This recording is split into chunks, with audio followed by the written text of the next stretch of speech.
Eh bien, le bonjour à toutes et à tous. J'espère que vous allez bien. Bon réveil en tout cas. Il est 8 h et vous êtes parfaitement à l'heure. Nous sommes le lundi 16 décembre.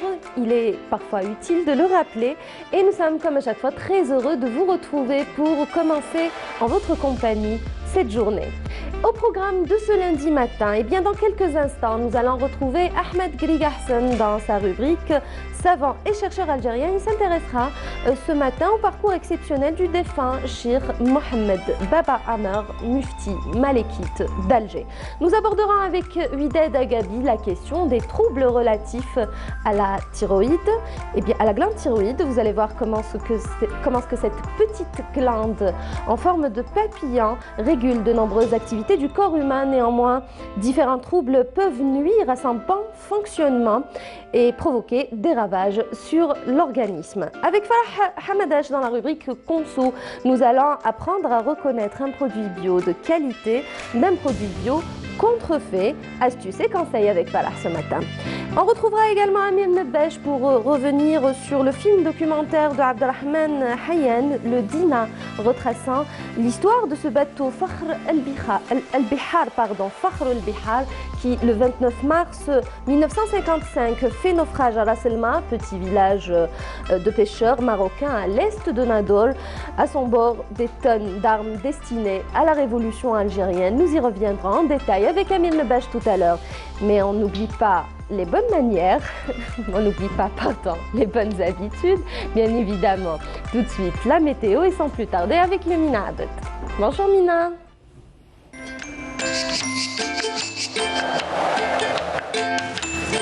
La météo vous est présentée par Mobilis. Mobilis, Ça arrive, j'ai oublié le jingle météo. Voilà, bonjour Mina Abed. J'ai oublié les bonnes habitudes. J'ai oublié les bonnes habitudes, exactement. Allez, comment ça va? Ça va, merci. Alhamdoulilah. Allons-y, donc la météo du jour, c'est avec vous, comme chaque lundi. Exactement, merci beaucoup mesdames, mesdemoiselles, messieurs, bonjour. Et très bon réveil, eh bien, cet début de matinée, un petit peu de brume sur l'ensemble des régions côtières, et puis le ciel restera dégagé à partiellement voilé tout au long de cette journée, à l'ouest, au centre et à l'est du pays. Mais à partir de ce soir, on notera le retour des nuages, d'abord sur la partie ouest et puis le centre en deuxième partie de nuit, sur les régions sahariennes, beaucoup de soleil, sur l'extrême sud, le Hoggar et le Tassili, le Sahara oriental, les oasis, un ciel voilé vers le Nord-Sahara, le Sahara central et le sud-ouest.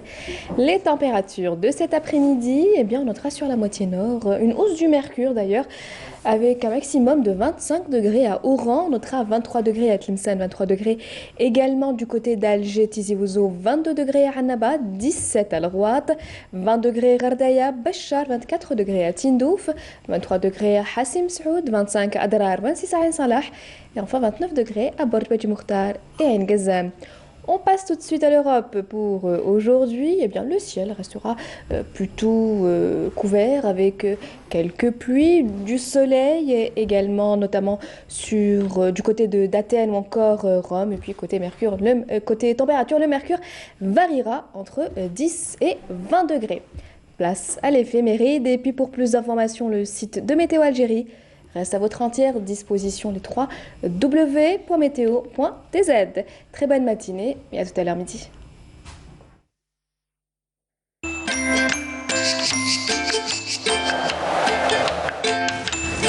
La météo vous a été présentée par Mobilis. Mobilis, Aynama Kuntum.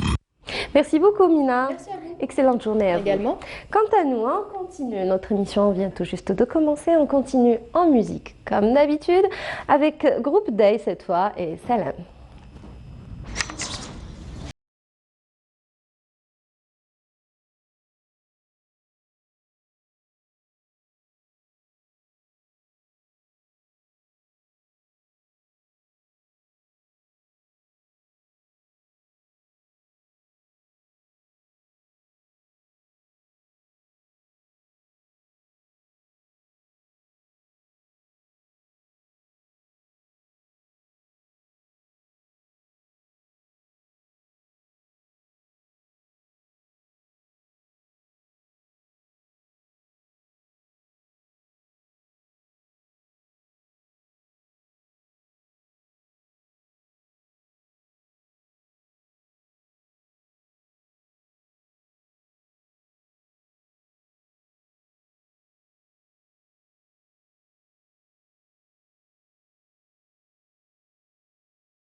Voilà, c'est des groupes des très belles chansons en tout cas que nous avons partagées avec vous ce matin. Et on accueille tout de suite la première rubrique du jour, la rubrique santé avec Widad Agabi tout de suite après ceci. Regardez.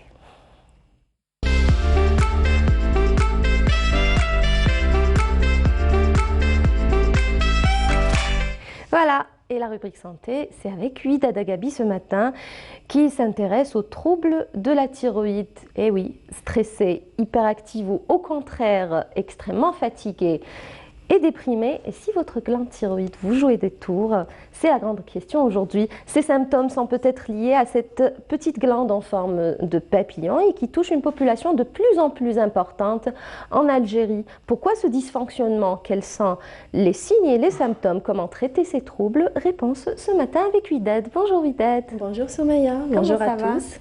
Ça va, merci, tranquille. Tranquille, alhamdoulilah. Alors, c'est quoi la thyroïde, justement, la glande thyroïde?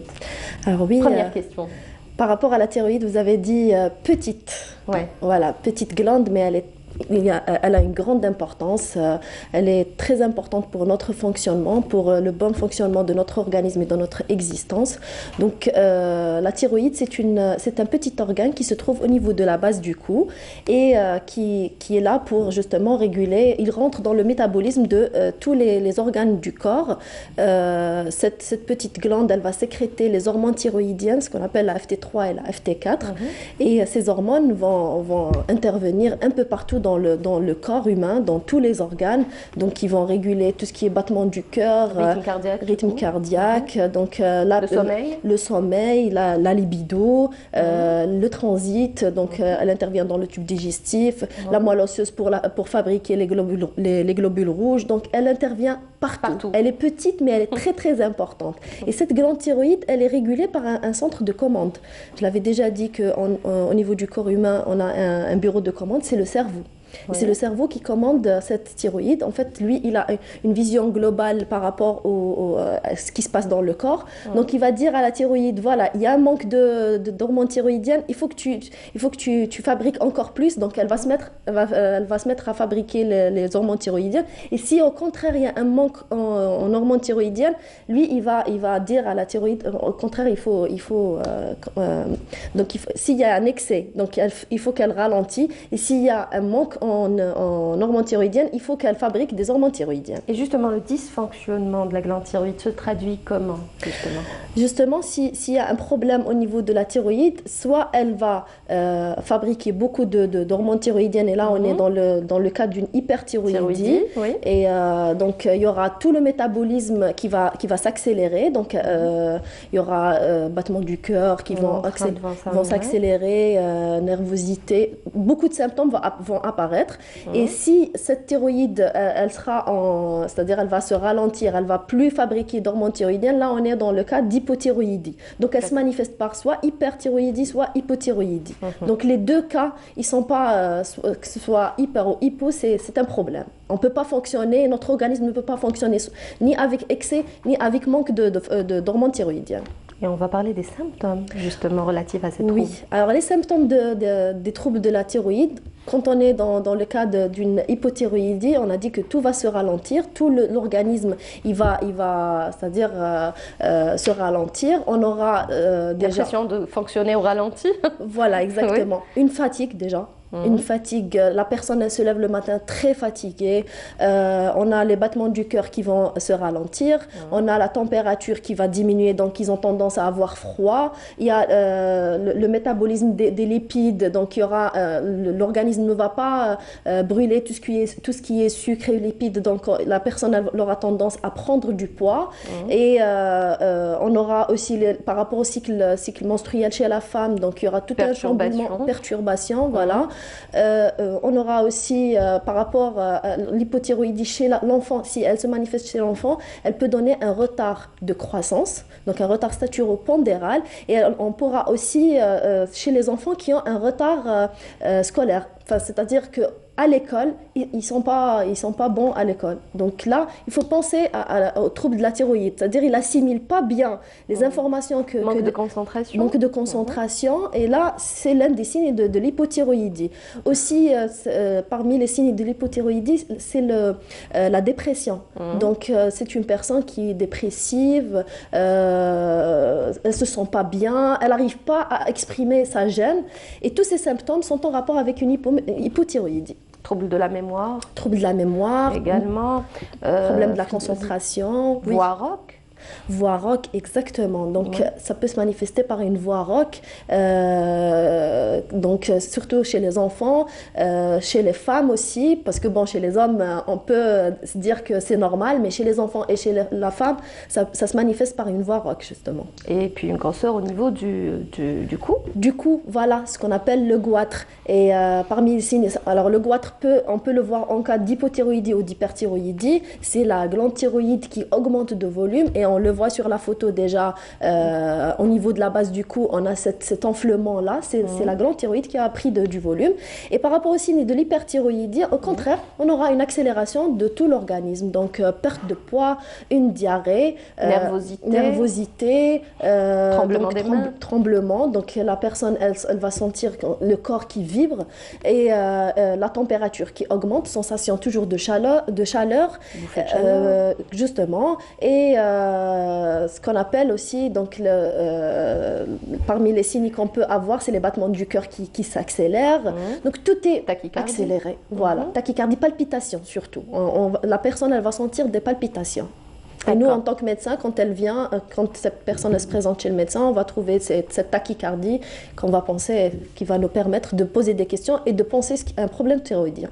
Et justement, il y a aussi la maladie auto-immune relative à la glande thyroïde, qui n'est autre que l'Hashimoto, la maladie d'Hashimoto. Justement, tout d'abord, on peut naître par un problème thyroïdien, déjà ça.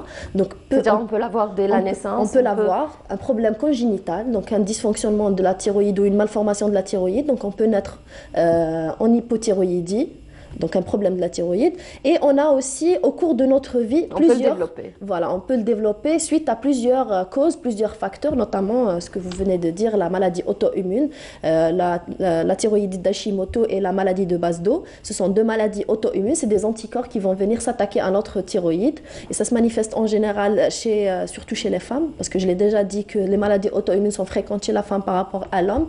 Ça a un rapport avec tous les hormones, l'état hormonal de la femme. Et on peut avoir aussi des infections virales qui peuvent donner un trouble de la thyroïde. On peut avoir des médicaments qu'on utilise, par exemple la cordone qu'on utilise en cardiologie, elle peut dysfonctionner la thyroïde. Les irradiations, par exemple pour un cancer au niveau ORL, ça peut dysfonctionner la thyroïde. Donc c'est multiples causes. Le stress également peut provoquer... Peut-être un facteur, mais pas un facteur direct. Donc, alors le stress, l'alimentation, tout ça, c'est des facteurs qui sont intriqués, mais... qui ne déclenchent pas. Oui, ça ne suffit pas pour déclencher un problème de la thyroïde.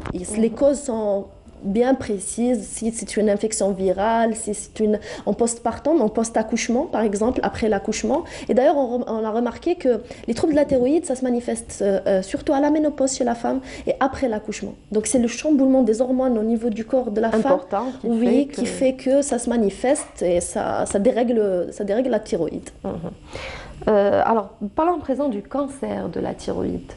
Oui, on dit que c'est le plus gentil des cancers. Voilà, exactement. Donc, ça se manifeste, ça peut donner un cancer et il est heureusement qu'il a un bon pronostic, c'est-à-dire que on peut guérir totalement d'un cancer de la thyroïde s'il est bien pris en charge, si la prise en charge est précoce. D'ailleurs, maintenant, avec tous les progrès de la médecine, notamment l'échographie, déjà maintenant, quand on fait une échographie de la thyroïde, Il y a des paramètres qui nous orientent. Est-ce que c'est Ce qu'on appelle l'écho-cervical? L'écho-cervical, exactement. Donc, plus précisément de la thyroïde. Et s'il y a un nodule, par exemple, le radiologue, il va nous orienter. Nous, en tant que médecin, il va dire il y a des caractères échographiques. Soit il faut allumer les projecteurs sur ce nodule, ou bien juste il faut le surveiller. Parce qu'il y a des nodules qu'on surveille. À chaque fois, on refait des échographies pour surveiller. Maintenant, s'il y a les signes d'alarme ou s'il faut allumer les projecteurs, là, on va aller faire la cytoponction. Et là, la cytoponction, elle est accessible, heureusement, et elle nous permet de poser le diagnostic, de chercher ce qu'on appelle les cellules cancéreuses. Et le traitement, il y a tout un progrès. Donc, c'est vrai qu'il y a la chirurgie. On a maintenant aussi l'irathérapie, c'est des irradiations à l'iode radioactif. Et on a aussi l'hormonothérapie. Ils ont changé le pronostic de ce cancer. Vous avez parlé d'évolution de médecine. Avant, on pensait que c'est-à-dire souffrir par exemple d'une thyroïdite d'Hashimoto, dès qu'on a ce trouble, ça cancérise forcément. Avec l'évolution de la médecine, on avait compris que c'était juste un hasard, que on pouvait justement surveiller ce que vous êtes en train de dire. Exactement. Donc, des différents nodules qu'elle peut engendrer, ces maladies. En fait, qu'est-ce qui se passe au cours de ces maladies? C'est une réaction immunitaire des anticorps qui vont attaquer la thyroïde. Ça va donner une inflammation de la thyroïde. Ça va passer par plusieurs phases. C'est l'hyperthyroïdie, puis la thyroïde, elle va prendre un calme, c'est-à-dire elle va se calmer, elle retourne au bon fonctionnement. On appelle ça euthyroïdie. Euthyroïdie, exactement. Et par la suite, ça va aller vers l'hypothyroïdie. Quand elle est là, l'hypothyroïdie, ça sera à vie, donc on va surveiller de près, on va supplémenter, on va donner les hormones, puisque cette thyroïde, elle ne peut plus fonctionner, elle ne peut plus fabriquer ces hormones, on va les donner en comprimé que la personne va prendre tous les jours, le matin à jeun.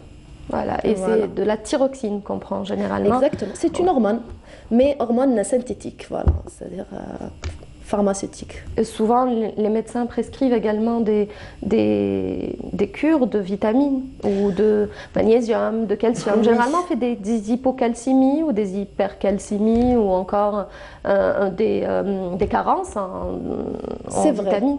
C'est vrai. On a ces troubles justement. Justement, on peut préconiser certaines vitamines, l'alimentation aussi. Donc, on demande à la personne de prendre tout ce qui est riche en iode, mais après, il faut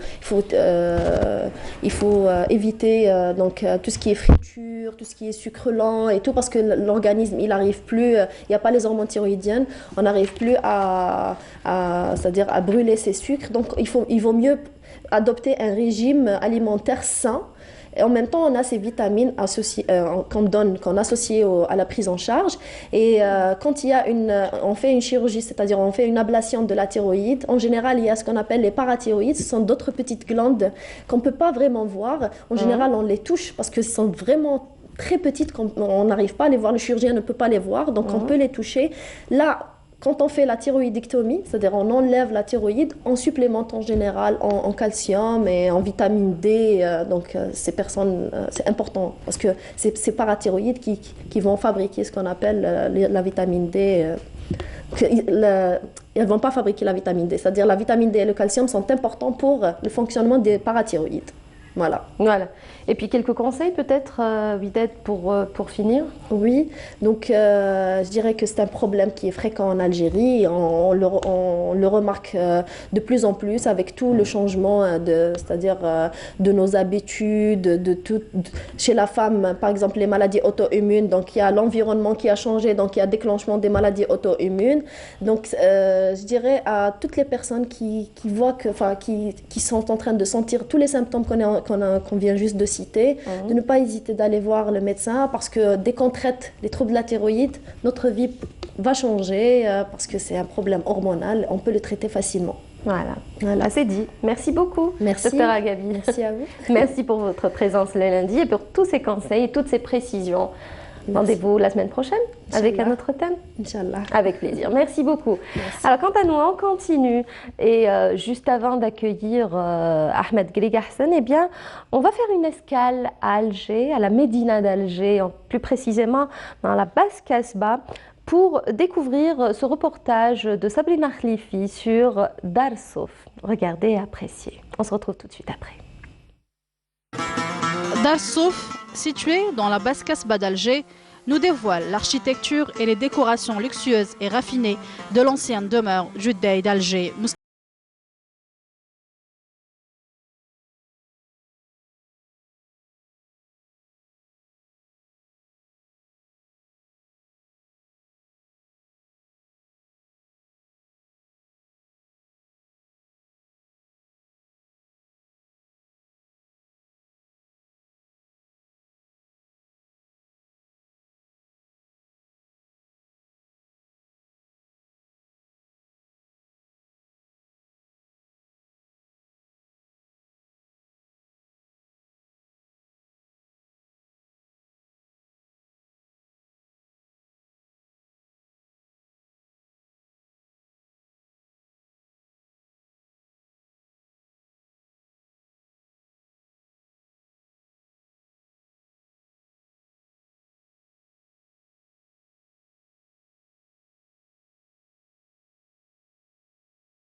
Est directement annexé à Dar Mustafa Pacha, édifié la même année afin d'abriter la résidence secondaire Judeï.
De retour sur notre plateau, place à présent à la deuxième rubrique du jour. Il s'agit de la rubrique savants et chercheurs algériens, présentée comme à chaque fois par Ahmed Khalika Hassan. Ahmed. Bonjour Soumeya, bonjour à tous les téléspectateurs. Sabah al-khair alaykoum. Sabah al-nour, comment ça va? Alhamdulillah, Allah yasmoukesh. Alhamdulillah. Alors aujourd'hui, vous avez prévu, à travers votre rubrique, de rendre hommage au défunt Cheikh Baba Mohamed Baba Amer.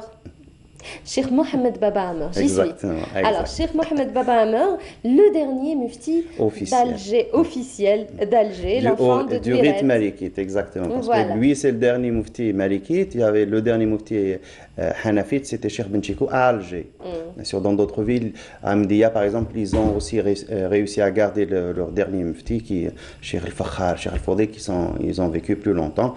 Donc, ils sont morts pas très longtemps après lui. Donc, Cheikh Baba Amer, à la Ville des Roses. À la Ville des Roses. En fait, on lui rend hommage parce que c'est l'anniversaire de son décès. Il est décédé le 2 décembre 1976. Donc, le mois de décembre, on n'a pas pu faire au début, donc on le fait maintenant. C'est pour évoquer sa mémoire, lui rendre hommage, et puis essayer de susciter l'évocation qui s'intéresse à ces personnages, qu'on jette un peu plus de lumière sur ces... Parce que c'est des personnages clés, en fait, dans l'histoire de l'Algérie. C'est très important de les connaître et de les faire connaître. Exact. Alors, On avait dit qu'il est le dernier mufti donc officiel d'Alger. Il est né à Douiret, où il a grandi d'ailleurs. Il est né le 5 août de l'an 1893 à la Médina du Saint Sid el-Kibir. Il est issu de l'une des écoles coraniques de Hay Ouled Sultan. Exactement. Il est né dans l'un des plus vieux quartiers, le quartier arabe de Blida. C'est le quartier d'Ouled Sultan. En fait, c'est le quartier, c'est le premier noyau de la ville de Blida qui a été construite par justement le saint patron de Blida, Sidi el-Kibir. C'est Ouled Sultan, c'est à côté du fleuve qui passe maintenant sous Blida. Et puis après la destruction de Blida en 1825, elle a été reconstruite. Et puis, bon, la population est revenue, l'a habité. Tout de suite après, il y a l'occupation française qui arrive en 1832. Donc, tout est chamboulé. Les gens sont restés, ils ont pu garder. Cheikh Baba Ammar, c'est comme Cheikh Ben Badis, comme tous les ulama, ils ont été le fruit, c'est le fruit de l'investissement, du travail, du dévouement d'autres savants au préalable. Lui, c'est le fruit du travail de Cheikh Belhafaf. Son maître, peut-être? Non, c'est le maître de ses maîtres. Cheikh Ali Belhafaf, tout jeune, il est issu d'une famille algéroise. Il a rejoint la résistance de l'Amir Abdelkader après l'arrêt l'arrêt de la résistance de l'Amir Abdelkader. Il a rejoint, il est revenu, il a essayé, il a trouvé tous ses biens confisqués et il est désigné imam puis mufti à Blida. À Blida, comme c'est un expert de la lecture du Coran, donc on voit Cheikh Baba Ammar là, c'est la séance de Serd al-Bukhari. Voilà, exactement. Donc ils sont en train de lire le Bukhari. C'est une vieille tradition qui peut-être daterait de l'époque de Cheikh Sidi Abdelrahman Ta'alibi. Donc on voit à ses côtés justement le mufti Ben Chiko au milieu avec son turban. Et Cheikh Baba Ammar qui est plus vieux, qui est à côté devant qui est le micro maintenant. Donc Cheikh Baba Ammar, c'est le fruit, je disais, du travail de Cheikh Ali Belhafaf qui a formé toute une génération dans la lecture du Coran, c'était sa spécialité. Donc tous les maîtres, donc Abdelrahman Ben Ahmed Zarrouq, Cheikh Qaddour Ben Ali al-Mahdi et d'autres, c'est le fruit du travail de Cheikh Ali Belhafaf. Et ce sont les maîtres qui ont formé Cheikh Mohamed Ben Mustafa Baba Ammar. Il a étudié à Blida. Il a ouvert une école coranique jusqu'à 1919. Il a été désigné Bash Hazzab justement à Ben Saadoun. De là, il est venu à Alger comme Hazzab à Sidi Abdelrahman Ta'alibi. De Sidi Abdelrahman, il est parti imam à Cuba en 1925 après qu'ils aient révoqué l'imam qui était à Cuba, Khabato. Et de là, donc, il est désigné imam à Jama' Jdid. Oui, c'est la mosquée Al-Atiq Le Jama' Jdid, non. À Cuba. À Cuba, c'est Jama' Al-Atiq. Voilà, c'est une mosquée qui a été construite par les gens de Cuba. Donc, c'est... si je me rappelle bien, c'est l'un des Ben Marabit qui a construit justement la mosquée de Cuba en 1905, donc avec des amis à lui, ils ont construit. Nous sommes en train de voir des photos. Ça, c'est Cheikh Baba Ammar, à la fin de sa vie, il a assisté à la réouverture de Jama' Zaytouna au début des années 70, après sa restauration. Il a été invité à Tunis. On voit je pense que c'est un Azhari, c'est un Égyptien qui est en train de lire. Donc, à côté de lui, il y a tous les gens qui ont lu le Coran, parce qu'il fallait, chacun présente son style, et c'était une grande occasion. Lui, je ne sais pas s'il a présidé la délégation algérienne, mais il a été membre de la délégation algérienne pour la réouverture de Jama' Zaytouna. D'accord. Donc, je disais, donc la formation, il continue. Ça, la photo est curieuse, je l'aime bien parce que c'est Cheikh Baba Ammar en train de regarder dans le télescope à l'observatoire de Bouzerrea. Donc, au moment d'aller voir le croissant du mois de Ramadan, donc depuis les années 30 déjà, les ulama algériens partaient à Bouzerrea pour observer le croissant, le hilal. Et là, on voit derrière lui, avec ses lunettes, c'est Al-Qadi Shanzali. À sa gauche, il y a le Safta. En turban, c'est le Mufti Ben Chiko. Derrière, c'est Rachid Bistanji. Et le plus grand à l'extrême, donc à notre gauche, donc à ma gauche, c'est Cheikh Mohamed Choutri. Et le Mufti est en train d'observer. Donc, pour vous dire, La modernité de ces gens. Donc en Algérie, les Algériens, les ulama, quand ils ont été confrontés à l'occupation, donc ils n'ont pas été négativistes, donc ils ont positivé et ils ont essayé d'intégrer ces connaissances, ces techniques dans leur vécu, dans leur vie. Donc on a vu que depuis les années 20-30, ils ont déjà intégré le télescope dans l'observation du Hilal. Et puis Cheikh Baba Ammar, c'est l'un des leaders dans le monde musulman, à donner des causeries religieuses dans la radio. Donc il a même été félicité par les ulama de Tunis et du Maroc. Oui.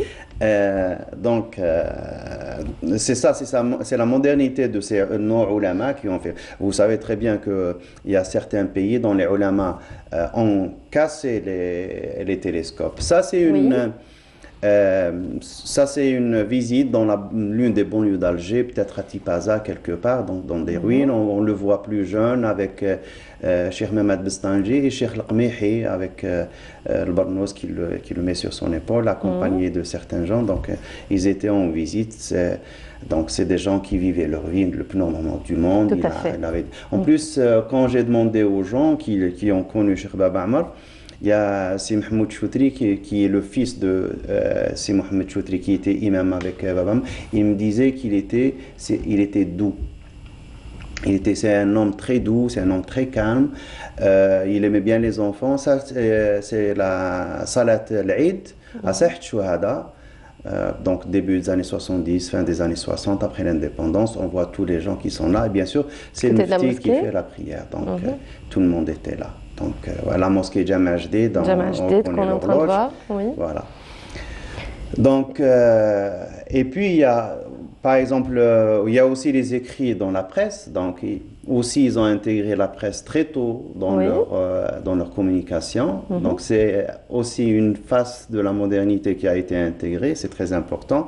Et là, c'est une fatwa sur une boisson qui a commencé à trouver beaucoup d'intérêt chez les jeunes, peut-être à l'époque. Un islam, je ne sais, j'ai demandé, on m'a dit c'était peut-être une des premières versions de Coca-Cola à l'époque. Donc c'est la boisson, pas la marque. Et ils ont donné une fatwa, lui et Cheikh Abou Ya'la Zouaoui. Donc, mais je ne sais pas, je n'ai pas réussi à identifier la boisson, mais c'était quelque chose de nouveau, il fallait se prononcer, il se prononçait le plus normalement du monde. Ça, c'est l'une des spécialités de Cheikh Baba Ammar, c'est la lecture du Coran, c'est l'écriture du Coran, et on voit sa signature en bas du mushaf, c'est l'un des mushafs de Roudoussi, on voit Mohamed Baba Ammar, et puis un Yaqoubi, je crois, et Cheikh Mohamed Sharif. Donc, après lecture du mushaf qui est écrit par un khtat, donc c'est un copiste qui écrit, et la copie doit être authentifiée par les ulama. Donc ils révisent page par page, mot par mot, lettre par lettre, est-ce que c'est bien écrit, c'est écrit tel que le mushaf de Sidna Uthman ibn Affan, est-ce que la numérotation des versets on a respecté, donc c'est des techniques, est-ce que les mots, vous savez que l'écriture du Coran, c'est pas l'écriture qu'on utilise dans notre, c'est pas les mêmes règles, donc ça c'est ce qu'on écrit, c'est ce qu'on Nahw al-Jadid, c'est l'Imla al-Jadid. Le rasm al-Qur'ani, c'est une science, donc elle doit être authentifiée. Tout à fait. Ce qui caractérise aussi Cheikh Baba Ammar, c'est que c'est un pur produit algérien. Ça, c'est l'image des deux derniers muftis d'Alger, Cheikh Mohamed Sharif et Cheikh Abdelrahman al-Jilali. Ils étaient dans une maqsoura en train de discuter, c'est une vieille photo. C'est les deux derniers muftis. Ils n'ont jamais été muftis officiels parce que la fonction n'a plus existé. Elle a cessé d'exister, je pense, depuis les années 60. Mais eux, ils sont restés les références de la fatwa à Alger. Cheikh Abdelrahman al-Jilali et Cheikh Mohamed Sharif, ils ont vécu plus de 100 ans, les deux. On les a perdus, l'un en 2010, l'autre en 2011, avec quelques mois de différence. Ça, c'est Cheikh Baba Ammar avec toute sa classe et toute sa splendeur. Donc, voilà. Donc, il y a aussi peut-être un extrait de la lecture de Cheikh Baba Ammar. Oui, qu'on va écouter. Voilà, donc je ne sais pas si on peut... Dans un moment. Ouais. Il a été également désigné imam à Jama Jdid d'Alger. Voilà. Donc voilà, donc chaque fois qu'il y avait un imam qui décédait, donc il y a un mouvement. Donc lui, il a été désigné à un certain moment imam à Jama Jdid, puis Naïb Mufti. Quand le Mufti était Ben Zakour, je crois. Et puis au décès de Cheikh Ben Zakor, il est désigné naïb mufti de Cheikh Mohamed Al-Assimi. Et puis il y a le décès de Cheikh Mohamed Al-Assimi par accident, il le remplace en tant que mufti Hanafi, donc pendant 2-3 ans. Et après, donc début des années 40, il a pris la charge de mufti Maliki à la grande mosquée d'Alger. Et ça, il a pris un moment très délicat dans l'histoire de l'Algérie. Il y a toute l'Algérie qui bouillonnait, donc il y a le mouvement national, et puis il y a le déclenchement de la révolution algérienne. Exact. Donc on ne savait pas quelle était réellement la position des ulama vis-à-vis, les ulama surtout qui étaient en poste, quelle était leur position vis-à-vis de la révolution. Est-ce qu'ils sont restés neutres? Est-ce qu'ils ont participé? Pour Cheikh Mohamed Baba Ammar, on sait qu'il a participé parce que son fils a été emprisonné, Sidi Ali Baba Ammar, 1 année parce qu'il était engagé. Et puis, il y a dans la une de l'une des journaux, il y a le fils du mufti terroriste, donc Flaga. Il a pris 1 année de prison. Et qu'est-ce que font les autorités françaises pour éviter que Cheikh Baba Ammar ne soit bien sûr acheminé vers l'Orient par le FLN. Il l'oblige à partir en France, donc il part fin de 59, il revient après le décès de son père, en 60 je crois qu'il est revenu. Il part, il devient mufti à Paris, à la mosquée de Paris, mais il ne prend que la moitié de sa famille. Il y a des enfants en bas âge qui sont restés à Alger. Du coup, il ne pouvait pas partir en Égypte, ni en Syrie, ni rien du tout, parce qu'il avait ses enfants qui sont restés à Alger. On sait que dans la Maqsoura du mufti, il y avait des médicaments qui étaient collectés pour les Moudjahidines. Il y a même apparemment le premier président de la République, Ben Bella, qui a utilisé comme cash le Maqsoura. On a même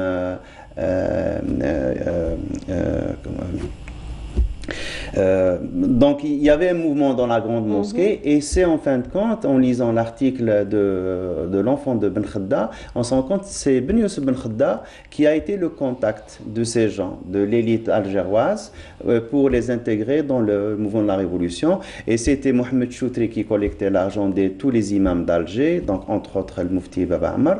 Donc il y avait tout un mouvement qui était sous-marin comme ça, qui était en sourdine. Les autorités françaises n'ont rien vu, mais c'est des gens qui ont participé. Après l'indépendance, il y a eu beaucoup de changements.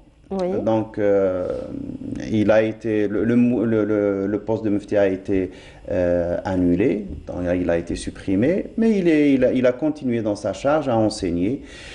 Et à donner des fatwas. Et justement, on va écouter l'extrait. Très bien, on y arrive. Très bien. Alors, un extrait, il s'agit on dit récitation ou lecture du Coran?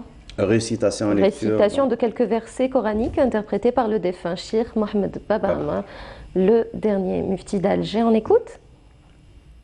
Bismillahirrahmanirrahim. La uqsimu bihadha al-balad. وأنت حل بهذا البلد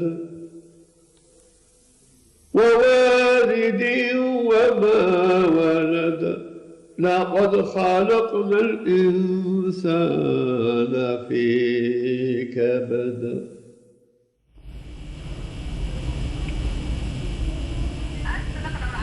Voilà, Sadaqallahu al-Azim. C'était l'extrait. C'est assez particulier, hein, une voix assez particulière. Oui, justement, c'est Mahmoud Choutri me disait que, par exemple, les lecteurs du Coran doivent sauvegarder leur voix. Donc, ils gardent une voix jeune parce qu'ils ne prennent jamais de boissons chaudes. Donc, très chaudes, ni de boissons très froides. Ils sont très prudents avec leur voix, donc ils sont tout le temps avec...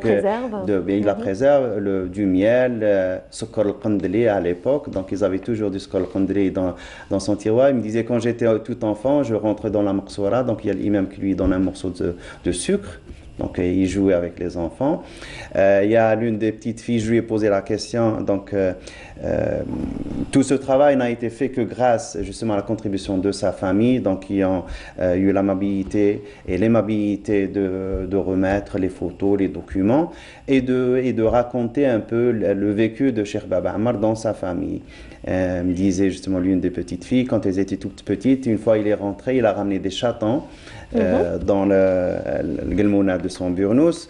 Donc il leur offre un petit chaton, il est tout le temps là, il ramène, il met des bonbons dans le burnous, il leur dit il y a quelque chose qui me gratte le dos, essayez de voir. Donc il y a les petites qui vont voir, elles trouvent des bonbons et il jouait avec ces types. Il était un grand-père exemplaire, très doux. Il y a l'autre là, une des petites filles, j'ose pas donner les prénoms, je m'excuse, mais il y a lui qui me disait que quand elle étudiait, donc il révisait avec elle ses cours. Donc il était attentif et il recevait plein de gens, il recevait des gens de Mauritanie quand il passait par Alger, l'ulama bien sûr, l'élite, sa maison c'était un centre culturel. Il est décédé un jour de l'Eid al-Adha, donc tout le monde était là, tout Alger était là. Et jusqu'à présent, tout Alger se souvient de Cheikh Baba Ammar. Il repose au cimetière de Sidi Mohamed. De Sidi Mohamed, exactement, à Blouzdad, et qui a refusé qu'on mette... vous savez, à Alger, il y avait une tradition, c'est que pour le mufti, on met un signe. Donc il y a un ruban qu'on met sur la tombe des muftis. Il a refusé qu'on mette ce ruban sur sa tombe. C'est une tombe tout à fait normale et ordinaire. Toutes les caractéristiques d'un banc musulman. Exactement. Il était très humble. Donc, il a laissé quelques écrits, bien sûr. Les causeries, elles sont enregistrées. Il y a la lecture du Coran. Donc, nous n'avons que quelques extraits. Il y a l'un qu'on vient d'écouter sur al-Balad. Il y a d'autres. Mais le reste, je pense qu'il y a tout le Coran qui est enregistré dans les archives de l'IDAA, dans la radio algérienne. Et voilà, donc il a aussi enseigné à l'Institut des hautes études islamiques, donc il enseignait le hadith, il y avait Serd al-Bukhari, il y a aussi le Maulidiyat qu'il ne ratait jamais, c'est les qasaïd qu'on chante à Alger à l'occasion du Mouloud Nabawi Sharif. Je ne sais pas pourquoi l'extrait, sa voix m'a fait penser à Abd Samad. En fait, il a côtoyé beaucoup d'Égyptiens aussi. Non.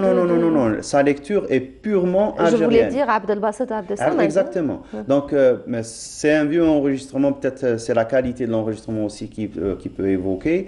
Mais sa lecture est authentiquement algérienne. Donc, c'est la lecture. Lui, il a la lecture donc, avec les mélodies algéroises, parce que c'est le centre Mlida Alger. Mdia.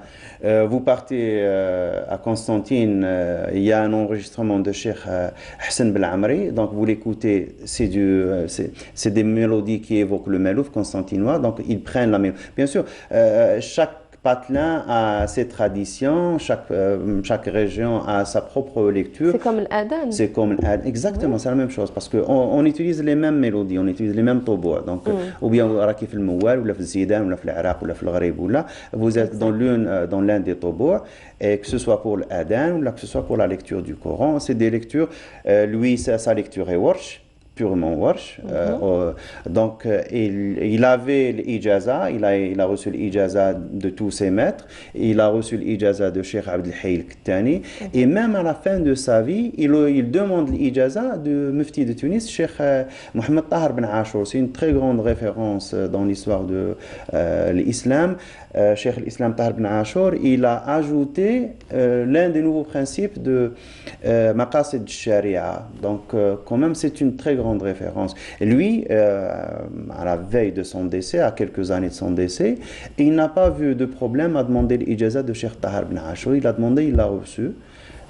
Donc il est resté comme ça, étudiant jusqu'à la fin de sa vie, très humble, très modeste, et c'est une très grande référence dans l'histoire de l'Algérie contemporaine. Voilà, c'est dit. Merci beaucoup, Ahmed Ghali-Hassan. On a fini ? Très bien. On aura le plaisir de vous retrouver la semaine prochaine avec un autre thème. Inch'Allah, bien sûr. Merci beaucoup en tout cas. Excellente journée à vous. À vous aussi, merci. À lundi prochain, Inch'Allah. Ça. Quant à nous, on continue et on vous propose de suivre ce reportage. Il s'agit d'un gros plan sur le mausolée de Sid Ahmed Ben Youssef à Miliana. Regardez.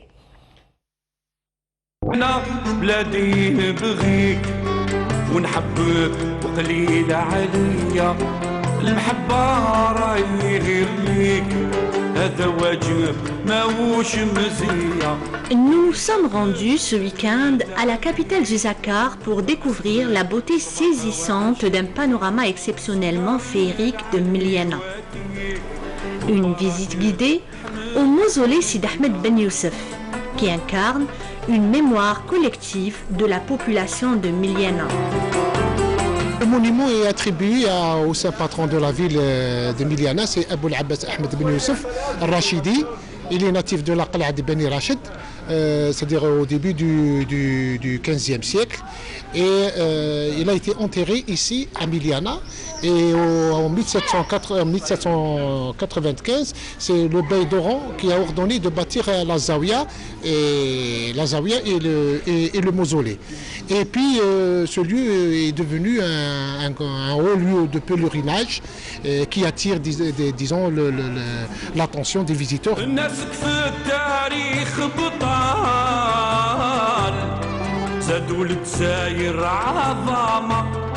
Sid Ahmed Ben Youssef constitue une symbolique phare séculairement vénérée par l'ensemble de la population de cette région.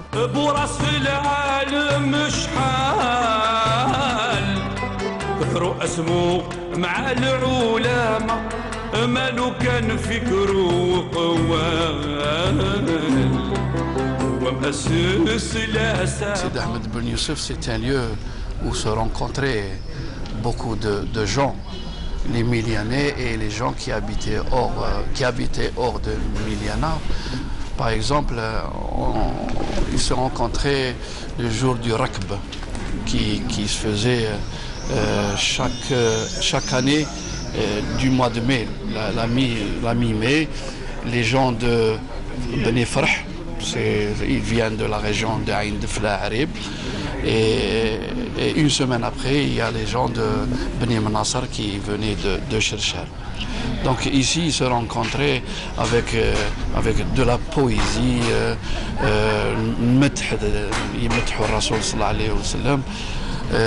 et puis aussi, il y a un autre événement, c'est le Menara.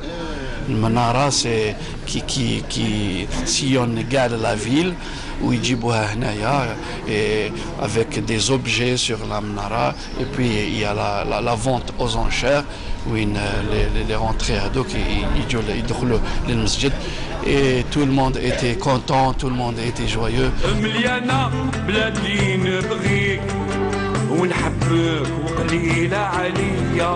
Le mausolée pure construction turque occupe la galerie sud, dont la façade de l'entrée est harmonieusement décorée de carreaux de faïence.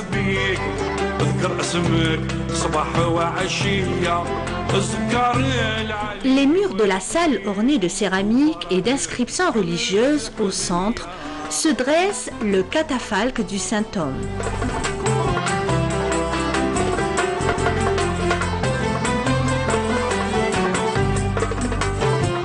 Parce qu'il s'agit d'un complexe religieux historique, historico-religieux. Donc il comprend la salle de prière, le mausolée, la zawiya et le fundouk. Et donc tout cet ensemble architectural, il date de la période turque. Parce que puisque le bey d'Oran, qui est Ben Uthman, c'est lui qui a ordonné de construire, avec ses deniers personnels, de construire, disons, tout ce complexe religieux. En contrebas, une longue pièce basse au mur barbouillé de henné fait office de la tombe de Lella Baroura, servante noire de Sid Ahmed Ben Youssef.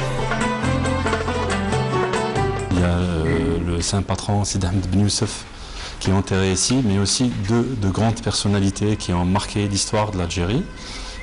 Par exemple, il y a le khalifa Mahdi Sghir, il y a le grand moudjahid du Maghreb Nadir Bouzar, Et notre association a eu cette idée d'organiser des visites guidées au niveau de ce haut lieu de spiritualité.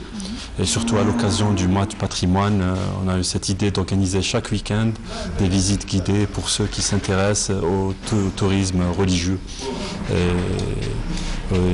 On demande à l'administration seulement de l'ouvrir, parce que ça fait presque 12 ans qu'il est fermé. Et notre plus grand souhait qu'il soit ouvert surtout le développement de la ville. L'opération de restauration n'a touché qu'une partie de cet édifice, et cela en 2006. Ce mausolée, qui perpétue un véritable pôle de rayonnement culturel et de citadinité, doit être conservé et entretenu à la dimension de son ancrage sociétal et populaire dans cette région. Un édifice qui doit être relevé par les autorités concernées. أنا راني متمني يقلبوا لنا هذا الآخر كيما بكري. أحفاد سيدي أحمد بن يوسف يصرفوا ويعطونا المفتاح. هذا ما نتمناه. احنا نطالبوا كجمعية وكرئيس جمعية ماذا بينا الضريح راه سمحوا فيه وحنا كأحفاد نهار اللي يعاودوا به يرموا حنا عطينا لهم المفتاح. ماذا بهم يرجعونا المفتاح. ولا في جات في الترميم رانا واجدين. Les Miliani attendent toujours avec impatience la réouverture du mausolée, qui est pour eux un lieu incontournable pour les échanges culturels et cultuels.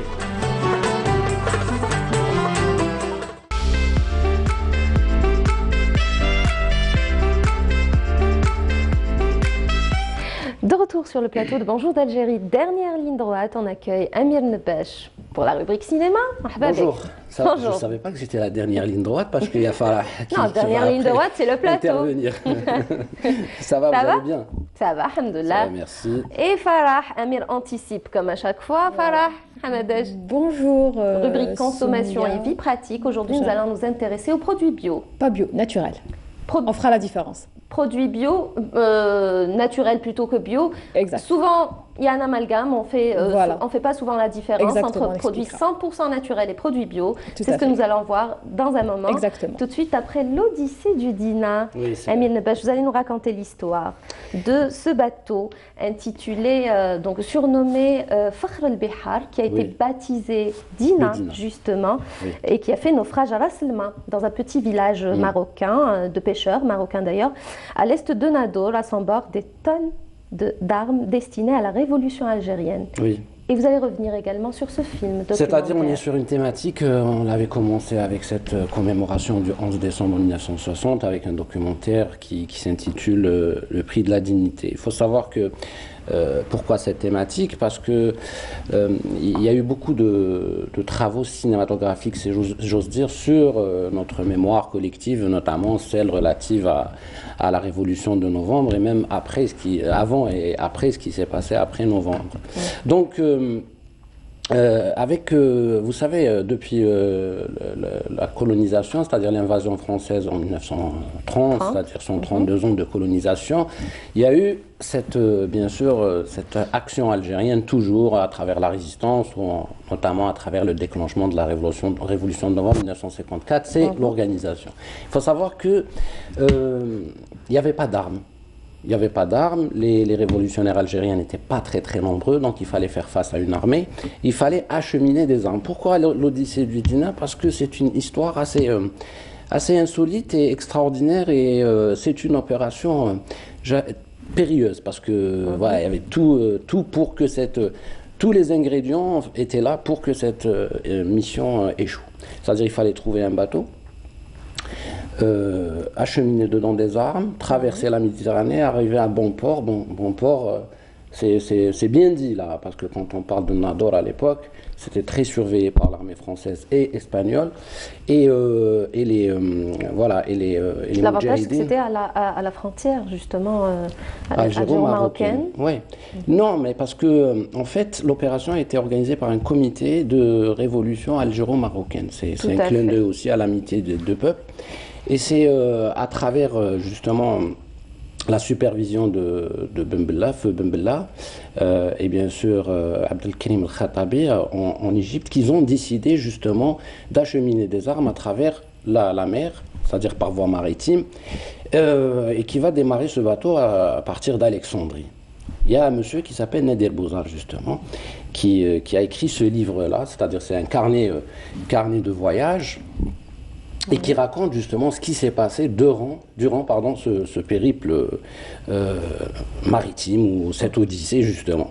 Et qui est originaire de Miliana. Nous avons pu découvrir un reportage sur Miliana, justement. Oui, Nadir Bouzar est né au Maroc. En fait, c'est un Marocain, un Marocain algérien, et qui a fait justement ses classes au Maroc, et qui a eu une carrière très intéressante au Maroc, mais en même temps, quand il a vu comment l'administration française considérait les Arabes, les Marocains, les Algériens, etc., il a décidé de rejoindre la révolution algérienne, et c'est Ahmed Ben Bella qui l'avait sélectionné justement pour mener cette expédition.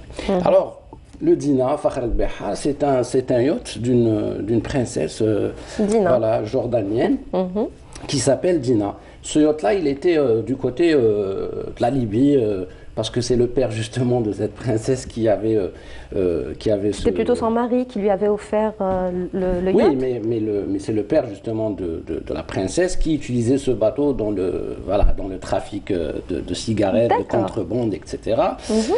Et bien sûr, on décide d'emprunter ce yacht, qui en fait, c'est une petite felouque, hein, je veux dire, c'est pas un grand bateau à transport d'armes, c'est vraiment, il n'y a pas de radio, il n'y a pas d'instrument de navigation dedans. Ça, c'est un bateau de plaisance. Pour passer peut-être inaperçu, pour ne pas attirer l'attention. Donc voilà, 10 mètres de long, qui allait affronter justement la Méditerranée. À la base, la mission allait durer une semaine, pour traverser la traversée entre Alexandrie et arriver jusqu'à Nador. Mais pendant la traversée, avec la fragilité du bateau, l'équipage a fait face à une tempête ou des tempêtes. Et il faut savoir que beaucoup de navires ont échoué ces jours-là. Et comme par hasard, le Dina est protégé, je sais pas, par un bon samaritain quelque part. Et Nadir Bouzar nous raconte justement dans ce livre, qui est très poignant en fait, la souffrance de l'équipage. Il y avait Feuhouari Boumdine qui était dedans. Il était jeune étudiant, il avait que 26 ans, il rentrait d'Égypte au sein du Dina, donc avec Nadir Bouzar. Et il nous raconte comment, à un moment donné, Nadir Bouzar vous dit je reconnaissais plus mes compatriotes, je reconnaissais plus mes compagnons de bord, parce que tellement la tempête et la peur les avait rongés. Ils étaient tous malades, dans un état très dégradé de santé, etc., au point où ils ne les reconnaissaient pas physiquement. Donc ils étaient obligés de faire une première escale en Libye, pas à Tripoli. Ils devaient faire Tripoli, mais ce n'était pas possible à cause, encore une fois, de l'armée française et des contrôles. Donc, après ce petite escale en Libye, ils ont dû partir en Italie. Et c'est là où ils vont avoir des problèmes, parce que les Italiens soupçonnaient ce bateau, plein de Maghrébins, etc. Ils ont prétexté vouloir le vendre et qu'il n'y avait rien dedans, etc., etc. Et ils arrivent justement bien après, jusqu'à Nador, voilà, dans des conditions incroyables. Nous sommes en train de voir la photo de la princesse Dina. Oui, donc on arrive à Nador justement, et malheureusement à Nador il y avait une grosse tempête, donc finalement le Dina va s'échouer sur les rochers de cette plage-là de Ras Al-Khaimah. Et c'est justement des militants marocains et algériens qui ont attendu justement la cargaison de ce bateau et qui ont pu plonger dans la mer et récupérer les casiers, etc., etc. Et ils les ont menés à bon port. Il y avait l'Arbi Ben Mehdi, il y avait Mohamed Boudiev qui supervisait là-bas. Je ne sais pas si on peut voir un extrait du documentaire, s'il est prêt. On va voir un extrait. De Abdelrahman Hayyan, c'est lui qui l'a signé, et on revient juste après. Il a été diffusé pour la première fois sur Canal Algérie le 28 mars 2016. C'est un produit de l'UNTV. Il a même été diffusé sur la 3 en version arabe, C'est pour vous dire que voilà, il y a des produits comme ça, il y a des histoires comme ça inédites qu'on ne connaît pas et que voilà, il serait bien de les mettre sur des supports comme ça, cinématographiques, documentaires, pour les vulgariser, pour que les jeunes sachent au moins comment les Moudjahidines ont sacrifié. Mais pas que, parce qu'on connaît toutes les histoires des maquis, c'est vrai, de la résistance, la guérilla urbaine, notamment la bataille d'Alger qui a eu toute sa part des succès cinématographiques, mais il y a des opérations méconnues, telles que celle du Dina ou du Breza, bien après, avec le commandant bulgare. Voilà, on regarde l'extrait, on revient tout de suite après.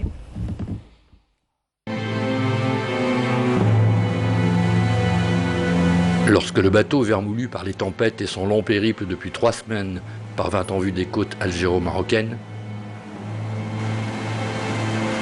Nadir Bouzar, le chef de cette extraordinaire expédition qui s'achevait, se trouve avec Mohamed Boukharouba, feu le président Boumedienne, sur le pont du navire. Le yacht, le Dina, venait d'achever sa mission en accostant à Nador au Maroc, tout près de la frontière algérienne. Et quelle mission! L'une des plus spectaculaires qu'a connue la guerre de libération nationale. Mais quelle fut donc l'histoire du Dina, de ce yacht appartenant à la reine de Jordanie? D'où venait-il? Que transportait-il? Pour qui? Qui étaient les responsables de cette expédition hors norme qui permit à l'armée de libération nationale, ainsi qu'à l'armée de libération marocaine, de s'approvisionner pour la première fois et en commun en quantités importantes d'armements destinés aux guerres de libération des 2 pays frères?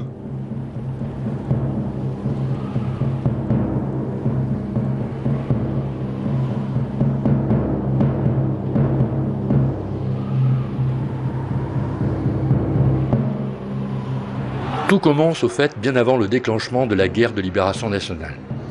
C'est au Caire, à la fin des années 1940, que les mouvements de libération maghrébins se structurent et s'organisent pour préparer les guerres d'indépendance. L'époque est propice au mouvement d'émancipation des peuples colonisés.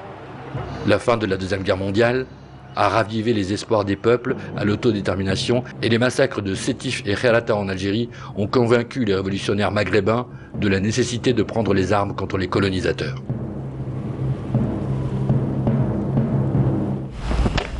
Voilà, c'était donc un extrait du film documentaire Le Dina, la traversée du Dina, réalisé par Abdelrahman Hayyan, donc en 2016, adapté au livre du Moudjahed, vous l'avez dit, donc Nadir Bouzar. Et sur le plan historique, finalement, ce travail représente donc un plus pour le travail de mémoire. Effectivement, c'est un fait méconnu. Il faut savoir que juste après le Dina, il y a eu beaucoup d'aventures, j'allais dire maritimes, pour l'acheminement d'armes envers l'Algérie, parce que vous savez qu'à l'époque, il y a eu des mesures draconiennes portées par le colonisateur, notamment sur la voie terrestre, avec les 2 lignes, Échal et Maurice, les opérations de ratissage au niveau des maquis. Donc il était pratiquement impossible d'alimenter les troupes en armes, malgré bien sûr le soutien de nos frontières, enfin nos voisins tunisiens, marocains, même égyptiens. Donc il fallait trouver des solutions alternatives. Et parmi ces solutions alternatives, bien évidemment, il y avait cette solution assez périlleuse quand même pour les Moudjahidines. C'est pour vous dire que cette phrase-là qui a été dite, je pense, par Ben Bella à Nadir Bouzar, sur le quai du port d'Alexandrie, Nadir Bouzar s'apprête bien sûr à embarquer avec 17 ou 18 hommes comme ça, Moudjahidine, et Feu plutôt Bembla lui dit: je sais très très bien que cette opération a juste pratiquement 8 à 9% de réussite, parce que vous êtes avec voilà, vous avez toutes les conditions, j'allais dire néfaste, pour réussir cette expédition, parce que la météo annonçait des tempêtes. On était au mois de février, ça s'est fait le 28 février plus précisément 1955. Qui parle de février, ben c'est pas la saison calme pour naviguer. Et avec bien sûr un bateau qui ne dispose pas il fallait trouver du gasoil, il fallait trouver des ports d'attache. L'espionnage français faisait son travail, ils étaient au courant que les Algériens cherchaient à trouver des armes pour la révolution. Et ces hommes-là ont justement eu ce courage de faire cette opération. Et vous savez, elle a duré pratiquement 30 jours. Exact. Quand on est 30 jours en mer, ni nourriture, ni produits, ni médicaments, ni voilà, vous n'avez pas ce qu'on appelle la communication avec le réseau. Les équipes qui devaient attendre justement au Maroc, notamment Ghazawet et Raselma, justement entre Algériens et Marocains, ils étaient en train d'attendre chaque soir. Ils n'avaient aucune information sur le jour ou l'heure de l'arrivée du Dina. Donc ils étaient là, se relayer, etc. Faire attention justement aux patrouilles françaises qui ratissaient les terrains. Et vous avez bien sûr cette, j'allais dire, fin d'expédition extraordinaire et voilà, chaotique pour le bateau, parce que le capitaine Jean, qui est yougoslave, qui a pris c'était lui qui naviguait le Dina justement, qui avait pris en charge cette expédition en matière de navigation, en arrivant, je crois, à quelques kilomètres de la plage, il disait, voilà, on n'a plus de fuel. Pour même pas avancer, ils ont avancé justement avec les vents, avec les courants. Il a été d'ailleurs incarcéré tout de suite après, puis libéré. Non, il est mort en prison. Il est mort en prison. Capitaine Jean, oui, parce que il n'a pas cessé de faire des opérations comme ça, parce qu'après le Dina, je crois qu'il y a une autre opération d'acheminement d'armes. Il a été emprisonné, torturé et mort. Parce que, voilà, suite aux blessures, des tortionnaires, etc., il est mort en Moudjahid, des shahid algériens. Il s'appelle Capitaine Jean, il est yougoslave, il était pilote. Il était pilote durant la Deuxième Guerre mondiale, je crois, si mes informations... Il était pilote durant la Deuxième Guerre mondiale, effectivement. Et puis, il y a un autre commandant ou capitaine, Vassil Vachanov, bulgare. Il est très connu avec l'opération ou la traversée, justement, avec ce bateau nommé Breza. Donc, ce sont les opérations. Il faut savoir qu'il y a eu beaucoup d'opérations d'acheminement d'armes par voie maritime qui ont échoué. On a l'Athos, le 23 octobre 1960, qui n'a pas pu acheminer justement des armes. Il y a eu bien sûr Slovenia, Lidis, Granita et Tagrita. Donc ce sont des opérations échouées, parce que soit interceptées par l'ennemi, soit par faute de météo ou de l'état de la mer. Il faut savoir que cette histoire, elle a été franchement, moi quand j'ai vu Abdelrahman Hayyan, le réalisateur, c'est complètement par hasard, parce que personne ne connaissait justement ce fameux livre, ce bouquin-là, l'Odyssée du Dina, qui a été écrit par Nader Bouzar et édité, je crois, en 1993, si ma mémoire est bonne, grâce au soutien du ministère des Moudjahidines. L'idée est venue en 1970-76, surtout après la mort de Feu Walid Boumediene. Donc il a décidé de se rappeler, d'écrire, de revenir vers ses carnets de bord, etc., et écrire ce récit. En 1993, il est édité. On en trouve peut-être quelques copies, mais c'est rare, très très rare, que Abdelrahman, il a rencontré Abdelkader Bouzar, qui est le fils de M. Nader Bouzar. Ils ont discuté. Abdelkader parle à Abdelrahman Hayyan, qui est journaliste, réalisateur, etc. Et Abdelrahman est complètement émerveillé, séduit par cette très très belle histoire. Et il en a fait ce documentaire, Le Dina, qui va être diffusé, je pense, cette semaine sur Canal Algérie, en hommage à nos Moudjahidines, et bien sûr pour continuer sur cette lancée des commémorations en ce qui concerne les manifestations du 11 décembre 1960. Et l'image justement de la couverture du livre que nous venons de découvrir, donc l'Odyssée du Dina. C'est à voir. Absolument à voir, et c'est un film référence, c'est un film documentaire référence, parce qu'il y a des Moudjahidines qui parlent, comme Hossein Gemrouche, Rizqi Basta, qui a été arrêté. Non, mais c'est vraiment un documentaire à découvrir.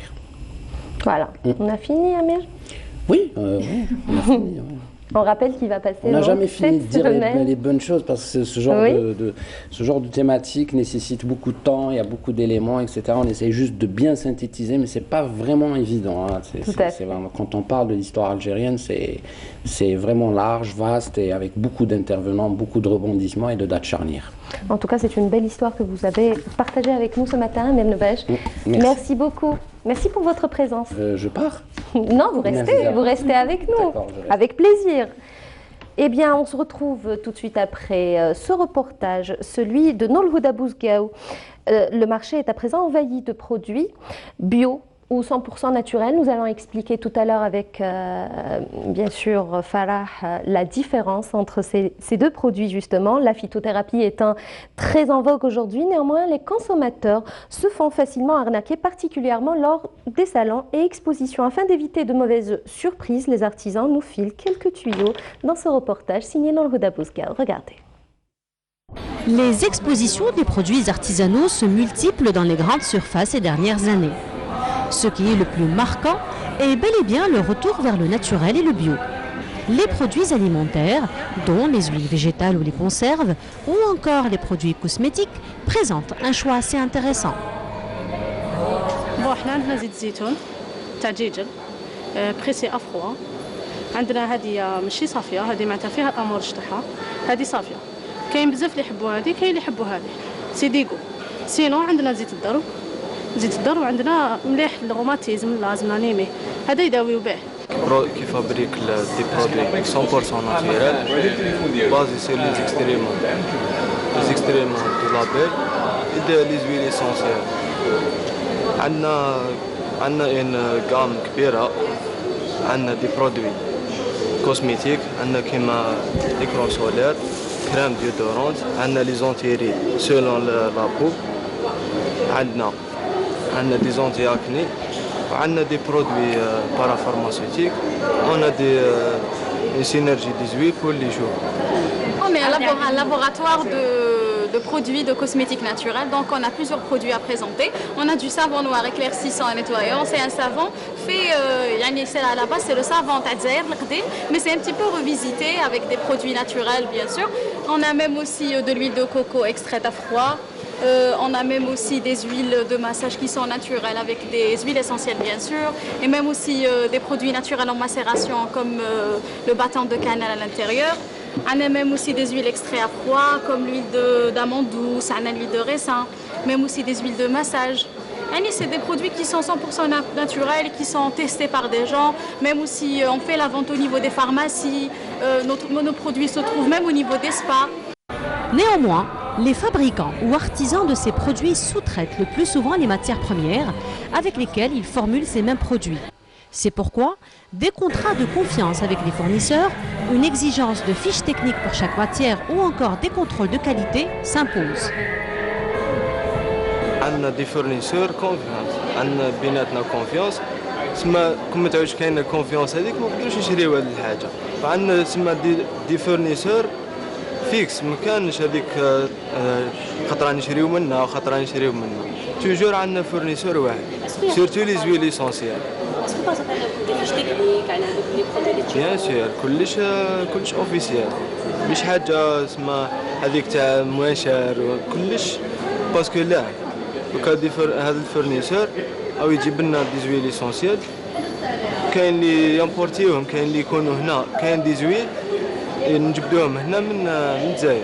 Il y a des produits qu'on extrait nous-mêmes, il y a des produits qu'on achète mais avec un certificat de contrôle de qualité, avec une certification que c'est naturel, que ça a été contrôlé et testé. Pour les consommateurs de ces produits dits bio ou naturels, il est très facile de se faire avoir vu que la texture finale est pour le plus souvent bluffante. Quelques astuces peuvent lui éviter l'arnaque.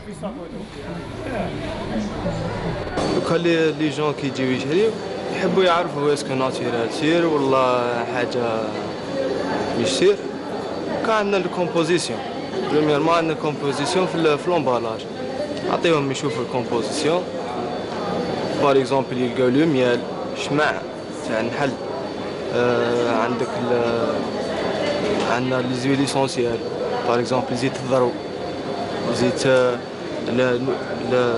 نوايو دابريكو ديبون كاين شحال من ويل اسونسيال نستعملوه و ميم طون عندنا ثاني نمدو لهم يجربوا يشوفوا لابسورباسيون تاع البرودوي تاعنا و ميم لودور يشموا لودور تاعو ثم يعرفوا ثم يقتنعوا باللي هذا البرودوي ناتورال.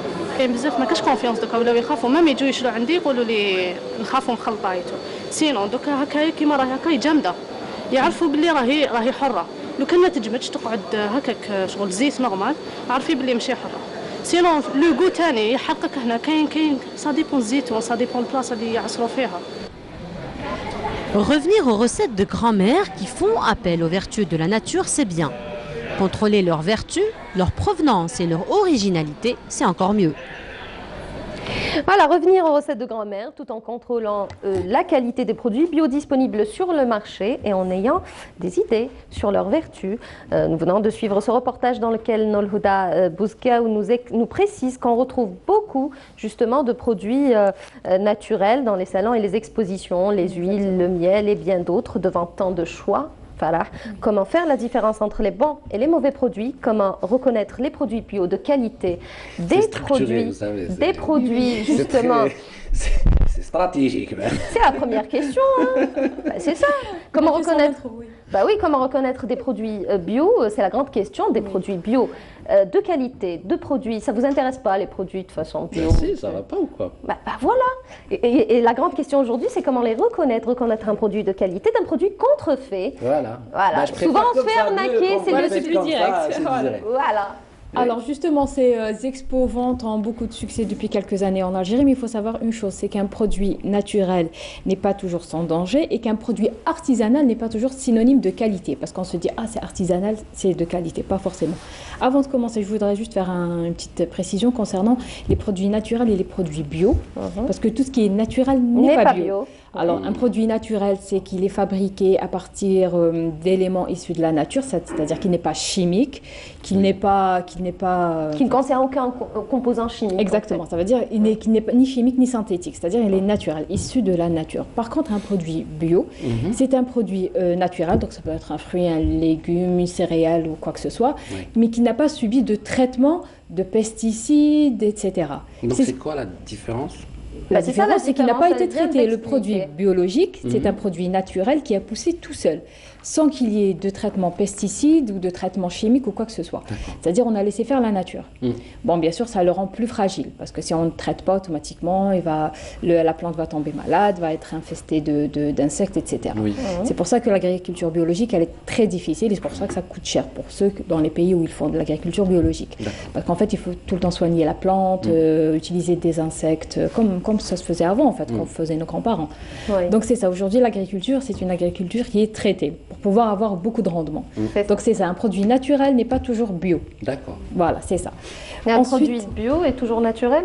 Bah oui, voilà. Il est biologique, donc automatiquement, il est naturel. Alors pour revenir aux produits qu'on retrouve dans ces expositions ventes, donc par exemple, on a vu l'un des produits phares de ces expositions, c'est le miel. Donc on va vous donner quelques pistes pour choisir des produits qui sont de qualité. Donc par exemple, ce qui concerne le miel, on trouve toujours la selhar dans ces expositions. Donc et d'ailleurs, c'est l'un des produits.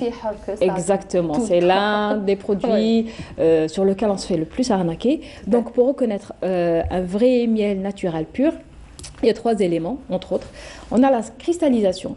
Alors, le vrai miel pur, il se cristallise toujours au bout de 6 mois à 1 an. Ça dépend en fait de la fleur dont il provient. Il y a des fleurs qui se cristallisent rapidement, enfin, dont le miel se cristallise plus vite, d'autres un peu moins. Je pensais que c'était en rapport avec la température. Non. Elle se fait toute seule, la cristallisation. Ça n'a rien à voir avec il fait chaud ou il fait froid.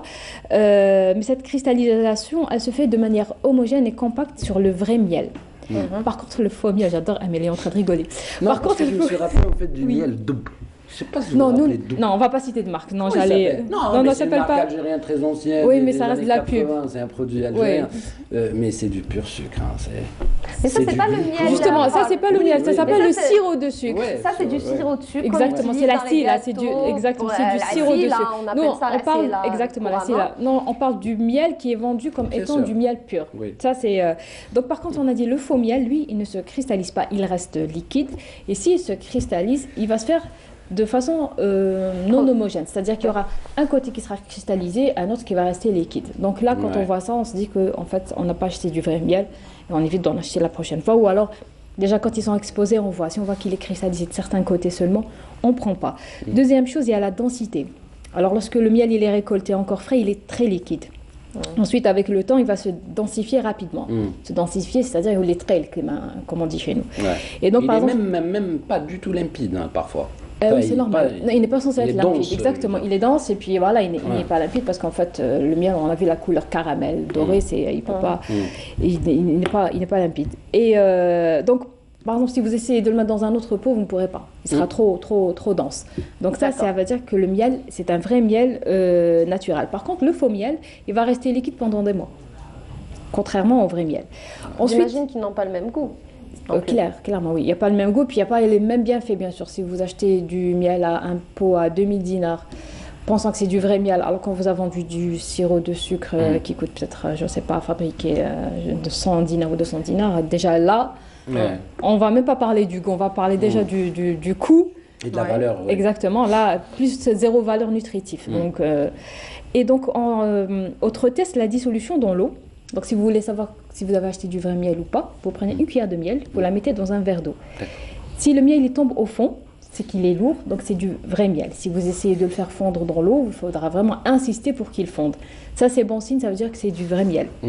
Le faux miel, par contre, comme c'est du sucre, il va fondre rapidement.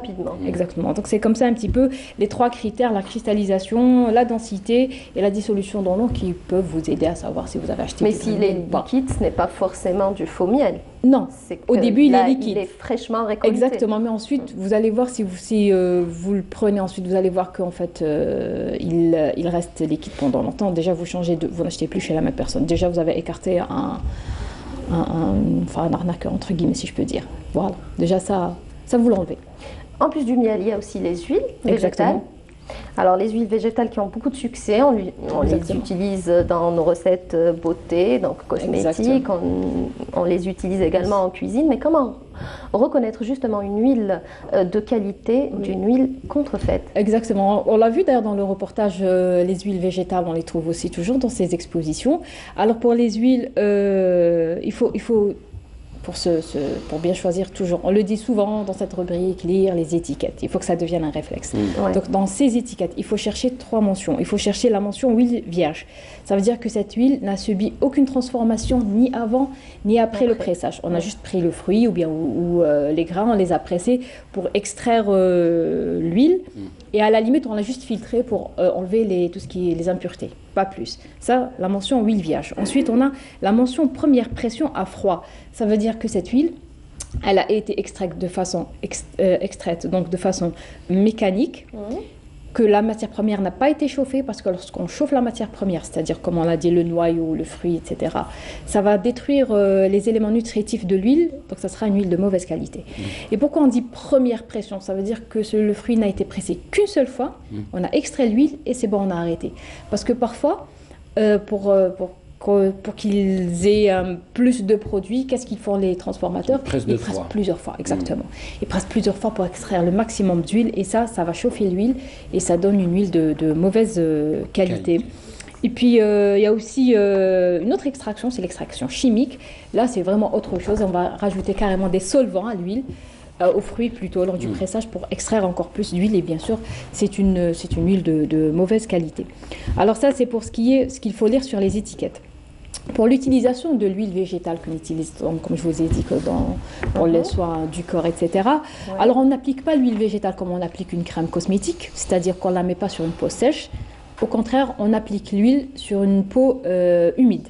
C'est-à-dire à la sortie du bain, de la douche, on applique l'huile sur une peau humide. Alors ça va permettre une meilleure absorption de l'huile.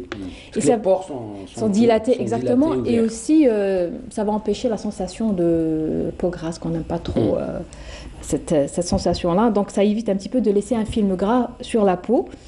Et la conservation de l'huile, c'est très important. On l'a mis où ? Pardon ? On la met où ?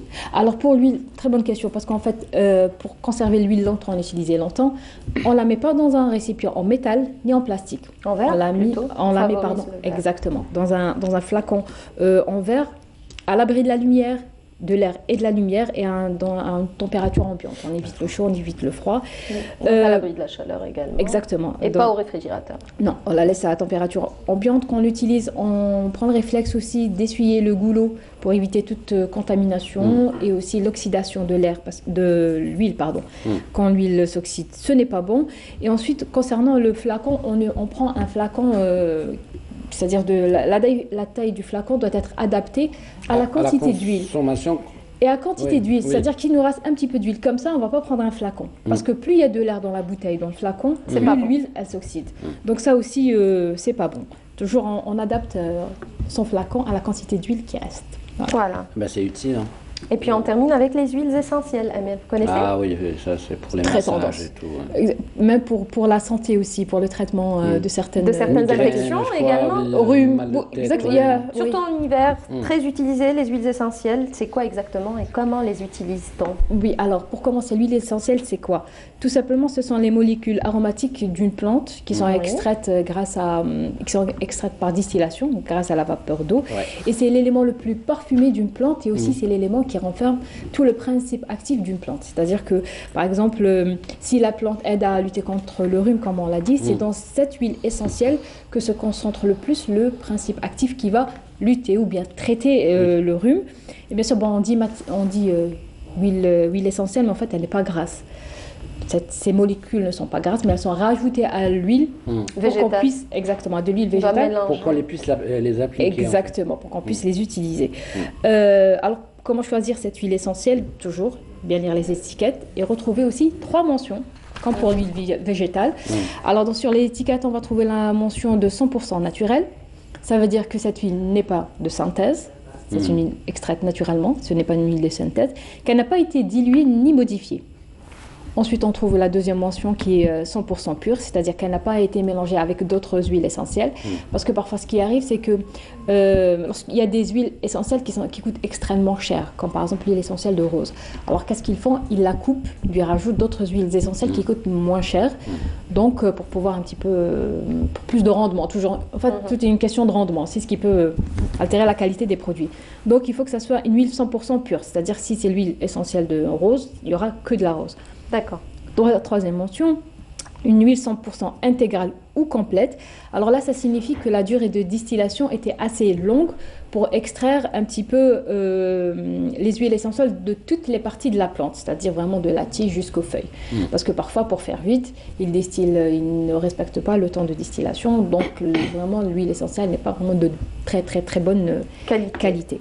Concernant l'utilisation. Oui. Alors, comment utiliser l'huile essentielle? Alors, pour l'aromathérapie, bien sûr, ça obéit à quelques règles. On n'utilise pas n'importe comment, d'autant plus que le principe actif de la plante est très concentré dans l'huile essentielle. Oui. Donc, on l'utilise avec beaucoup de précautions parce qu'en fait, il y a un réel danger. Il y a des intoxications à l'huile essentielle. Des brûlures également. Des brûlures et parfois même des décès. Donc, carrément. Oui, carrément. Donc, par exemple, pour les enfants, les femmes enceintes ou allaitantes, on évite d'utiliser les huiles essentielles. Rapidement, on n'a plus beaucoup de D'accord, temps. très bien. Donc, pour les enfants, par exemple, en cas de fièvre, etc., on évite parce que ça peut provoquer des convulsions. Pas d'huile essentielle aussi chez les personnes asthmatiques ou épileptiques.